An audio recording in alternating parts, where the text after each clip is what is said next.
আসসালামু আলাইকুম এভরিওয়ান। আজকে আমরা একটা ক্লাস হচ্ছে জৈব রসায়নের ক্লাস করব। ক্লাসটা হচ্ছে খুবই গুরুত্বপূর্ণ। তো যারা হচ্ছে এইচএসসি হচ্ছে 26 ব্যাচ আছো, 26 এ তো পরবর্তী দিনে পরীক্ষা 27, 28 3 ব্যাচের জন্য ক্লাসটা খুবই গুরুত্বপূর্ণ। এই 3 ব্যাচই তোমরা হচ্ছে ক্লাসটা করবে এবং তোমাদের হচ্ছে এখান থেকে সিকিউ কনফার্ম আসবে 4 মার্ক। তুমি হচ্ছে শিওর থাকো 4 মার্ক আসবে। আগেও হচ্ছে যে আসতে পারে, কিছু কোশ্চিন আছে আসার মতো, আবার আগেও আসতে পারে। তো দেখো এই টপিকটা হচ্ছে যে কতবার আসছে। এই টপিকটা হচ্ছে একটু যদি খেয়াল করো,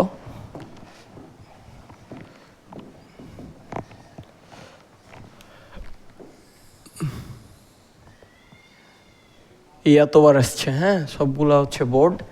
তো বেঞ্জিন বলয় নির্দেশকমূলক আমরা জানি হচ্ছে বেঞ্জিন কীরকম। বেঞ্জিনে কয়টা কার্বন থাকে বলো তো? বেঞ্জিনে কার্বন থাকে হচ্ছে 6টা। কয়টা? 6টা। তো এই হচ্ছে একটা বেঞ্জিন আমাদের। এই বেঞ্জিনে হচ্ছে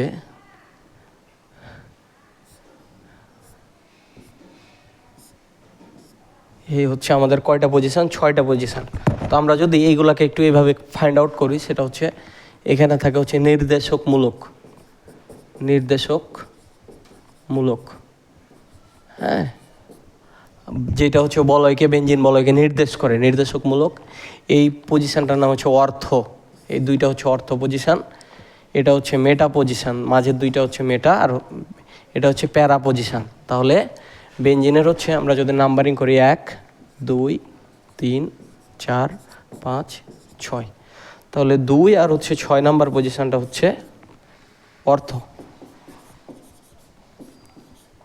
হ্যাঁ, আর 3 আর হচ্ছে 5 নাম্বার পজিশন হচ্ছে মেটা। 4 নাম্বার পজিশন হচ্ছে প্যারা। তো এই হচ্ছে আমাদের মোটামুটি কথাবার্তা এইগুলো নিয়ে। তো আমরা দেখো এরপর আমরা আরও কিছু জিনিস জানবো। সেটা হচ্ছে এরকম,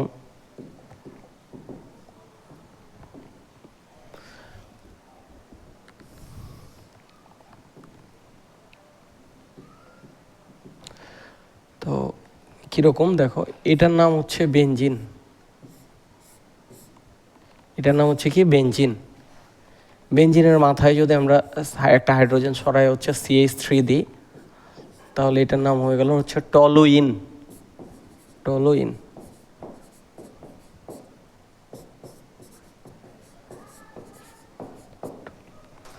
তারপরে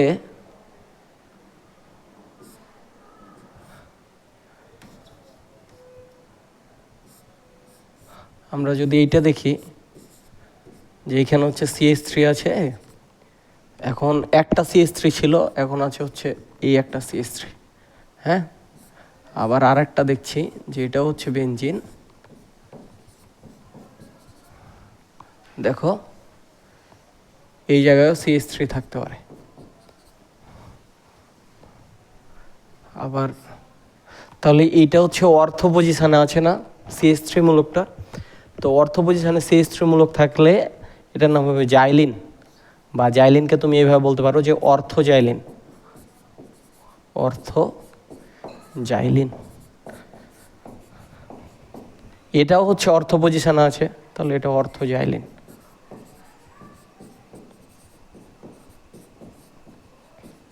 তারপরে দেখো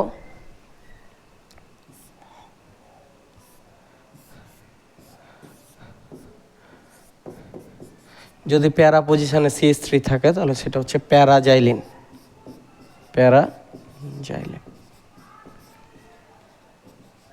তুমি খালি হচ্ছে শেষ পর্যন্ত থাকো এবং ক্লাসটা আজকে দেখো। ইতিহাসে সেরা একটা ক্লাস হবে তোমার জন্য। তারপরে আমরা যদি দেখি এরকম বেঞ্জিনের মাথায় OH, তাহলে এটার নাম হচ্ছে ফেনল। এটার নাম কি বললাম? ফেনল। আবার ফেনলের পাশে হচ্ছে যে CH3 মূলক থাকে, তাহলে এটার নাম হচ্ছে ক্রিসল। এটার নাম কি হবে বলো? ক্রিসল। বুঝছো? এটার নাম কি বললাম? ক্রিসল। তাহলে এটা হচ্ছে অর্থ ক্রিসল, অর্থ পজিশন আছে না, তাহলে অর্থ ক্রিসল, ক্রিসল, বুঝছো? এই হচ্ছে আমাদের মোটামুটি এগুলোই আছে। যদি CH3 মূলকটা প্যারা পজিশনে থাকতো তাহলে হচ্ছে প্যারা ক্রিসল হতো। তো আমরা দেখলাম। এবার হচ্ছে আমাদের সবচেয়ে গুরুত্বপূর্ণ পার্ট হচ্ছে অর্থপ্যারা নির্দেশক। অর্থপ্যারা নির্দেশক, অর্থপ্যারা নির্দেশক হচ্ছে কি কি দেখো, bond OH, bond CH3, bond NH2, তারপর হচ্ছে ফ্লোরিন, ক্লোরিন, তারপরে হচ্ছে ব্রোমিন, আয়োডিন। এগুলো হচ্ছে অর্থপ্যারা নির্দেশক, বুঝছো? এগুলো হচ্ছে কি অর্থপ্যারা নির্দেশক। এবং আমরা যদি কিছু মেটা নির্দেশক দেখি, মেটা নির্দেশক দেখলে কি কি পাবো দেখো তো। মেটা নির্দেশক হচ্ছে বন্ড, আচ্ছা, মেটা নির্দেশক হচ্ছে বন্ড COOH, বন্ড CO, তারপরে হচ্ছে বন্ড CHO অ্যালডিহাইড, তারপরে হচ্ছে নাইট্রো আছে NO2, বন্ড CN, তারপরে হচ্ছে আমরা দেখি বন্ড CN আর কি আছে। আর আমরা হচ্ছে এগুলাই মূলত পরীক্ষা আছে। তো দেখো এইগুলার এখন আমরা যে জিনিসটা জানবো সেটা হচ্ছে এগুলোর একটু হচ্ছে কিভাবে কী জন্য অর্থপ্যারা নির্দেশক সেই জিনিসটা জানবো। দেখো আমরা যদি বেঞ্জিনের মাথার ওপর OH দিই, তারপরে এটা হচ্ছে ফেনল, বেঞ্জিনের মাথার উপর হচ্ছে CH3টাকে যদি আমরা একটু ভাঙায় লিখি তাহলে এরকম পাবো। তারপরে বেঞ্জিনের মাথায় NH2 দেখো, নাইট্রোজেন, এই একটা হাইড্রোজেন আর উপরে একটা হাইড্রোজেন গেল। বেঞ্জিনের মাথায় হচ্ছে ফ্লোরিন, বেঞ্জিনের মাথায় হচ্ছে ক্লোরিন, আর বেঞ্জিনের মাথায় হচ্ছে ব্রোমিন। এই কয়টা দেখো একটু, সেটা হচ্ছে অক্সিজেনের শেষ কক্ষপথে ইলেকট্রন আমরা জানি কয়টা, প্রথম কক্ষপথে হচ্ছে 2টা, দ্বিতীয় কক্ষপথে হচ্ছে 6টা। তো 6টার দেখো দুই পাশে হচ্ছে 2টা শেয়ার করেছে ইলেকট্রন, এটা একটা হাইড্রোজেনের সাথে, এখানে হচ্ছে একটা কার্বনের সাথে। তাহলে 2টা যদি চলে যায় আরও বাকি হচ্ছে অক্সিজেনের শেষ কক্ষপথে কয়টা ইলেকট্রন, 4টা। তাহলে এই যে এক জোড়া মুক্ত জোড় ইলেকট্রন, এই এক জোড়া মুক্ত জোড় ইলেকট্রন। সেমভাবে আমরা কার্বনের এখানে যদি দেখি শেষ কক্ষপথে ইলেকট্রন হচ্ছে 4টা, 4 হাতে পূর্ণ আছে, তার মানে এখানে মুক্ত জোড় ইলেকট্রন নাই। নাইট্রোজেনের শেষ কক্ষপথে 5টা ইলেকট্রন, তার ভিতরে 3টা দেখো বন্ধনে অংশগ্রহণ করেছে, তার মানে এখানে এক জোড়া মুক্ত জোড় ইলেকট্রন। আর ফ্লোরিন, ক্লোরিন এগুলো শেষ কক্ষপথে হচ্ছে 7টা ইলেকট্রন, একটা বন্ধনে অংশগ্রহণ করেছে, আরও বাকি কয়টা, 6টা, 6টা।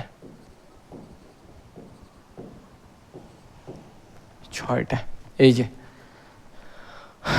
তো আমরা এখন যে জিনিসটা খেয়াল করব সেটা হচ্ছে যে আমরা কিভাবে চিনব যে অর্থপ্যারা নির্দেশক। আমরা তো মুখস্থ করব, ঠিক আছে, যে এটা হচ্ছে মুখস্থ করব আমরা অর্থপ্যারা নির্দেশক। মুখস্থ ছাড়াও আমাদের কিছু জিনিস হচ্ছে মনে রাখার জন্য টেকনিক দিলে সেটা কি মন্দ, সেটাও তো ভালো। তাহলে আমরা দেখবো এবার টেকনিকের মাধ্যমে। দেখো আমরা যদি দেখি যে দেখো মুক্ত জোড় ইলেকট্রন, এই যে মুক্ত জোড় ইলেকট্রন থাকলে সেটা হচ্ছে অর্থপ্যারা নির্দেশক। তার মানে এখান থেকে আমরা একটা কি পয়েন্ট নিয়ে নিতে পারি যে মুক্ত জোড় ইলেকট্রন থাকলে অর্থপ্যারা,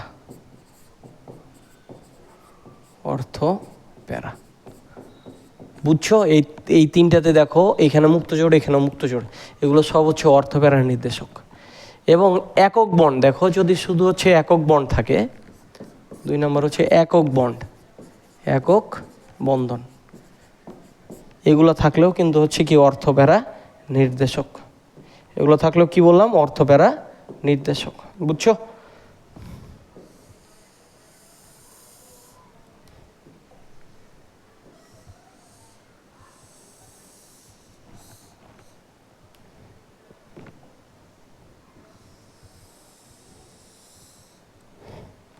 এই যে, তাহলে এইগুলো হচ্ছে আমাদের অর্থপ্যারা নির্দেশক।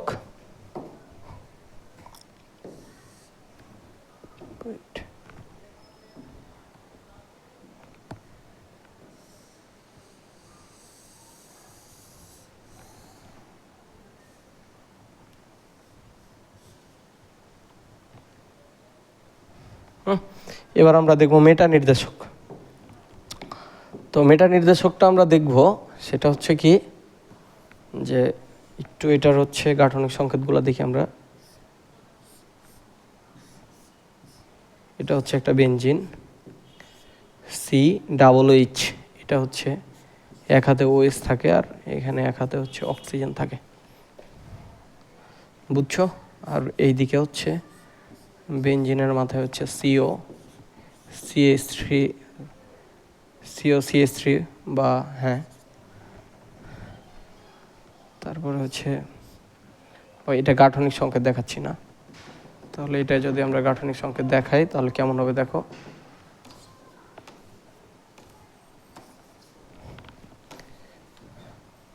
এটা যদি আমরা গাঠনিক সংকেত আকারে লিখতে চাই তাহলে দেখবা হচ্ছে CO, এই যে CH3, বুঝছো?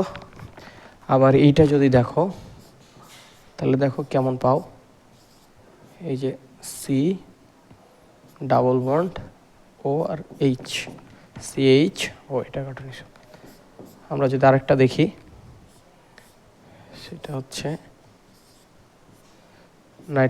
নাইট্রো, তার মানে দুইটা অক্সিজেন আর একটার সাথে হচ্ছে সে সন্নিবেশ বন্ধনের মাধ্যমে, দুইটা অক্সিজেন একটার সাথে হচ্ছে সমযোজী, একটার সাথে সন্নিবেশ। এবার CN নাইট্রাইল মূলকটাকে যদি আমরা দিই তাহলে দেখব যে bond C triple bond N। তো এখান থেকে আমরা কতগুলো সিদ্ধান্ত নিতে পারি, তার ভিতরে সিদ্ধান্ত হচ্ছে কি যে দেখো প্রত্যেকটাতে তুমি দেখো ডাবল বন্ড, এইটাতে ডাবল বন্ড, এটাতে ডাবল বন্ড, এটাতে ডাবল বন্ড, এটাতে ডাবল বন্ড, আর একটাতে হচ্ছে কি ট্রিপল বন্ড। তার মানে এখান থেকে আমরা একটা কথা বলতে পারি যে ডাবল বন্ড অথবা ট্রিপল বন্ড যদি থাকে তাহলে সেটা হচ্ছে অর্থপ্যারা নির্দেশক। কি বললাম? ডাবল বন্ড অথবা ট্রিপল বন্ড থাকলে সেটা হচ্ছে অর্থপ্যারা নির্দেশক। তাহলে আমরা এখানে একটা নোট নিয়ে নিই, ডাবল বন্ড অথবা ট্রিপল বন্ড যদি থাকে তাহলে সেটা হচ্ছে অর্থপ্যারা নির্দেশক।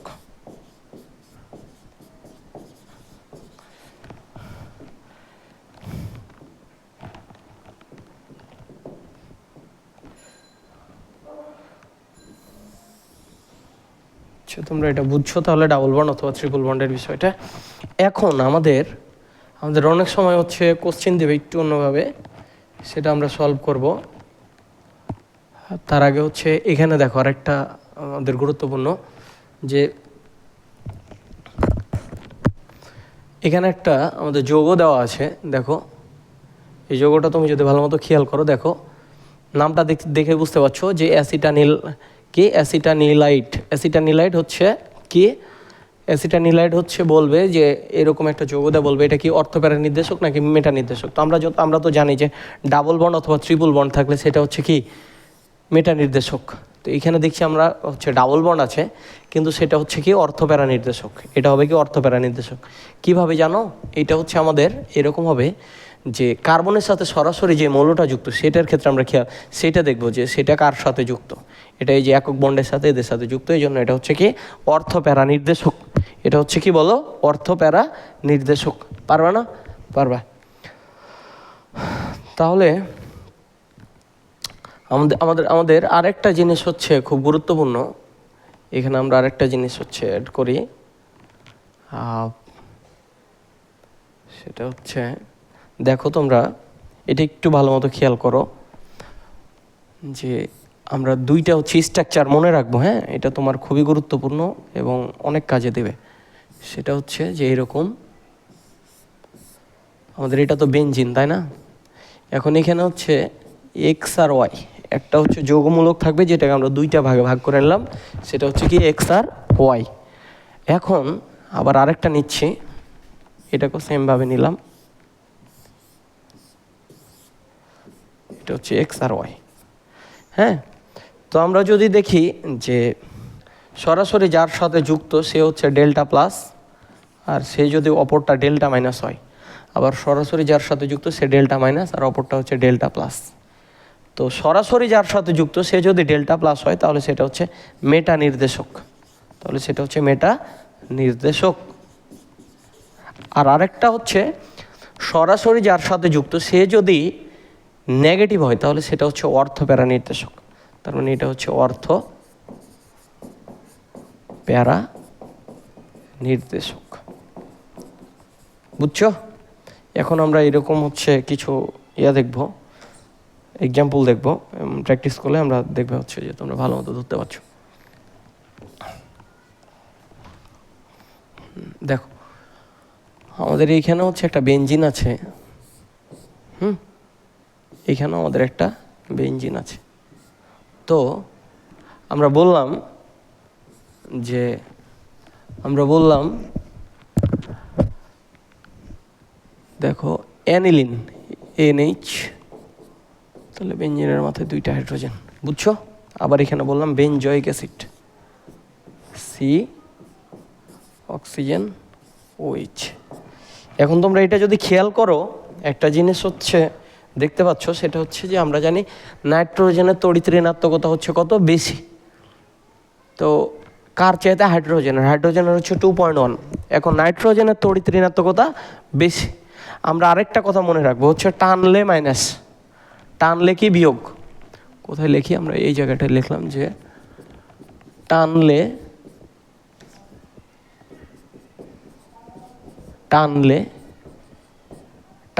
Minus, delta minus. বুঝছো? তাহলে দেখো নাইট্রোজেনের তড়িৎ ঋণাত্মকতা হাইড্রোজেনের চাইতে বেশি না? হাইড্রোজেনের কত বলতো? হাইড্রোজেনের 2.1। তার মানে হবে ডেল্টা মাইনাস আর হবে ডেল্টা প্লাস। সেমভাবে আমরা যদি এইখানে খেয়াল করি, কার্বনের তড়িৎ ঋণাত্মকতা হচ্ছে 2.5 আর অক্সিজেনের হচ্ছে 3.5। তার মানে অক্সিজেনের তড়িৎ ঋণাত্মকতা আমরা বুঝতেছি কি বেশি। তাহলে এই অক্সিজেন এই কার্বনের এই ইলেকট্রনকে টান দিবে, ফলে হয়ে যাবে হচ্ছে ডেল্টা মাইনাস, হয়ে যাবে ডেল্টা প্লাস। তো তোমরা এই চাইতে আরেকটু ভালো হয়, সেটা হচ্ছে কি যে এইখানে একটু দাঁড়াও,